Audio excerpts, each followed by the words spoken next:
I woke up to the sound of heavy breathing, my eyes struggling to adjust to the darkness. Confusion clouded my mind as I realized I was no longer in the comfort of my own bed. Panic surged through my veins as I attempted to move, only to discover my limbs bound tightly, restricting any freedom of movement. My heart pounded violently in my chest as a chilling realization dawned upon me. I had been kidnapped. The room was cold and damp, the air thick with a sense of foreboding. Shadows danced ominously on the walls, casting grotesque shapes that seemed to mock my plight. I strained against the restraints, desperate for an escape that felt increasingly impossible. Suddenly, a flickering light pierced the darkness, drawing my attention to a corner of the room. A television screen came to life, casting an eerie glow upon the scene. A sinister figure appeared on the screen, their face concealed by a haunting mask. Their voice, distorted and chilling, echoed through the room. "Welcome," the voice hissed, sending shivers down my spine. "You have been chosen for a game of survival." Fear consumed me as I watched images of previous victims flash across the screen. Their eyes filled with terror, their pleas for mercy falling upon deaf ears. The masked figure revealed their sadistic plan. They would hunt me, toy with me, revel in my fear. They wanted me to experience every moment of horror before ending my life. My heart sank as I realized the true horror that awaited me. The game had begun, and I was the prey.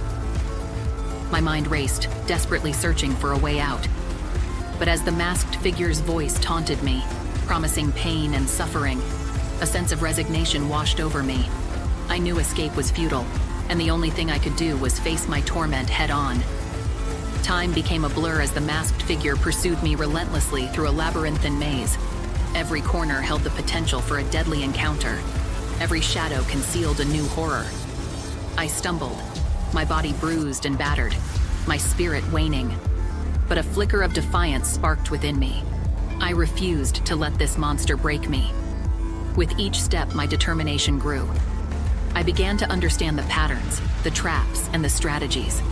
I fought back with every ounce of strength left within me, using my wits to outsmart the masked figure. The hunter became the hunted. Finally, the climactic moment arrived, the final showdown.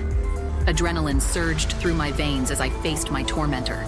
We circled each other, locked in a deadly dance of survival. In a moment of desperation, I lunged forward, seizing an opportunity to strike. The mask fell away, revealing the face of my captor, a face filled with malice and madness. But my victory was short-lived. As the life drained from the masked figure's eyes, I realized the true horror of my ordeal. It was not an isolated incident. There were others lurking in the shadows, waiting to continue the game. The cycle would repeat, the horror perpetuated. And as I stumbled out of the dark, bloodied and broken, I knew that the nightmare had only just begun. My story would join the countless others, whispered in hushed tones, a tale of true kidnapping horror, a tale that would haunt those who dared to listen.